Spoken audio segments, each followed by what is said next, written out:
How to Live on the Maximum Financial Aid for One Semester, a how-to for CSUN students. Student Budget Objectives, how to save money on food, entertainment, textbooks, and rent.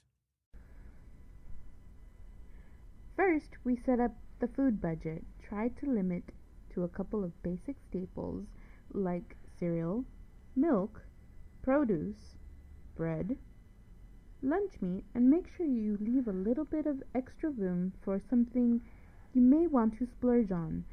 The important thing is to keep it as basic as possible by still getting everything you need. Here is an example of a budget to get all the essentials you may need for the week. Here are some essential tips that you might be interested in. Students living in dorms with roommates, it may be beneficial for you and your roommate to share groceries. It can greatly increase the diversity of your meals by combining the groceries from both people.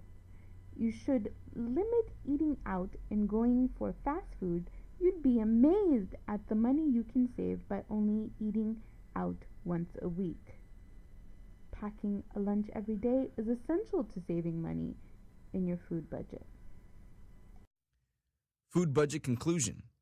By saving on your food budget, you can drastically reduce what is most likely the second largest portion of your budget. Food made at home is healthier and more nutritious and will help you in your day of learning. The second topic we will be discussing is your entertainment budget. Avoid going to bars to drink. You'll save a lot more money by not going out and buying drinks. Instead, have a drink at home with friends. Instead of going out on the weekends, go to the beach. Go for a run or a hike or something else outdoors. It's inexpensive and a good choice for your health. Instead of going out and spending money, why not stay home and play games with family and friends? A gym membership is included with your student fees. The CSUN Associated Students Twitter often posts free events and free food. Here's some advice. This doesn't mean you have to completely stop going out, but stay within a budget when you do. The third topic is textbooks. There are several steps to saving money when purchasing your textbooks. Step 1.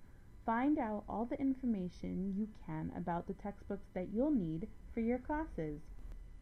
If you purchase your textbooks early, you might save money due to supply and demand factor of some websites.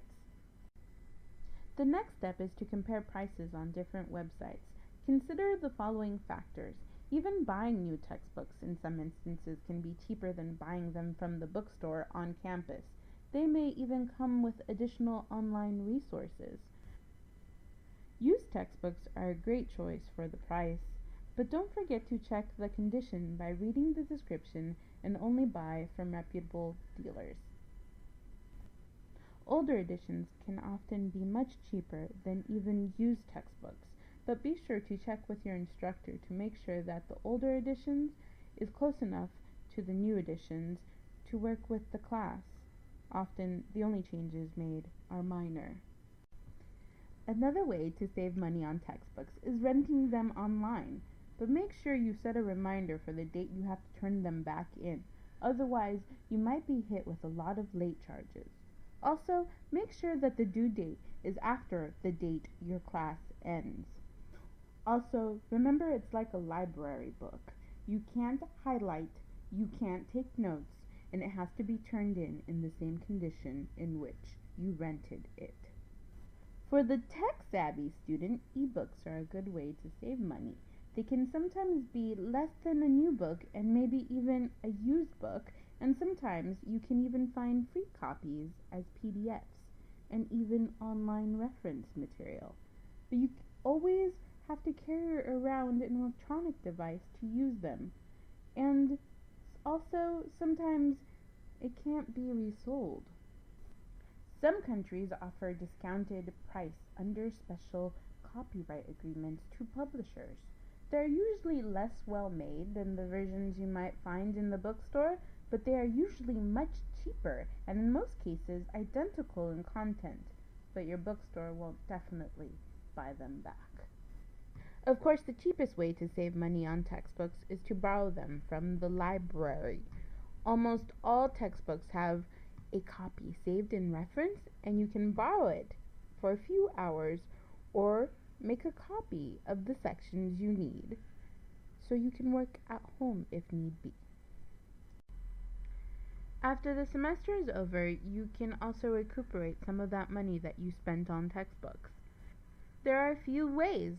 1. You can sell that book back to the campus bookstore. Usually it will give you about half of what you paid for it. You can sell the books online on a site like eBay or another online textbook reseller. You can usually get a little more than the campus bookstore will offer, but you will have to go through the trouble of setting up an account and the time you spent selling them yourself. Another good choice is to sell them to other students. If you know someone who's going to be taking the class next semester, they may want to save a little money on textbooks. Or at most colleges, you can find bulletin boards and put up a flyer with the campus's permission to sell your textbooks to other students. And finally, we're going to talk about rent. When it comes to rent, the main thing is how much money you're going to need to put away for the semester. To know this, you need to know how many months you plan to stay at that residence and how to break down your financial aid award to get the most out of it. The first thing you need to understand is your leasing agreement. How long are you required to pay, and what your portion of the rent every month is going to be. You don't need a lease longer than the semester unless you plan to stay and you don't want to have to pay more than your part of the deal. To find the amount of rent you will need for the semester, take the amount of months you are obligated to pay and multiply it by the rent per month.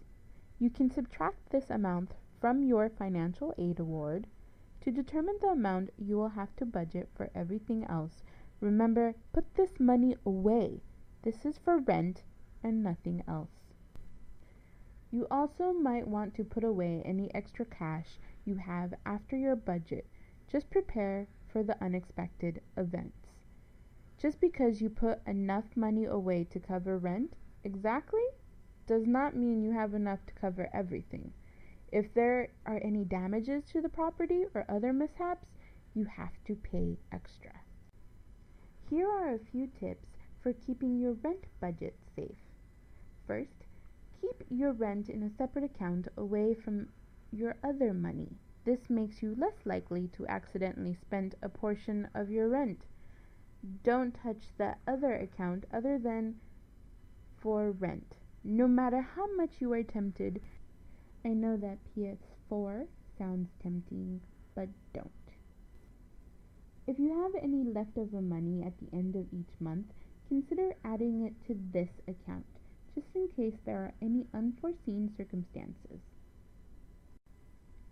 Here we find an example including rent for the maximum financial aid award, including a Pell Grant, a subsidized loan, and a non-subsidized loan for a given semester.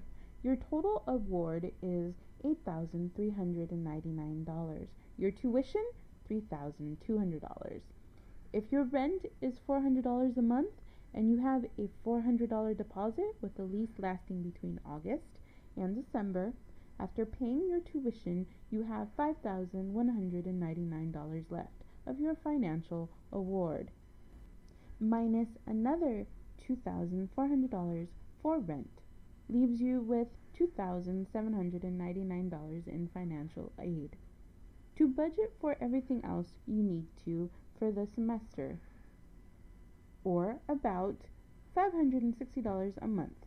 This doesn't take into account books. Here are some final thoughts. Save every bit of money you can.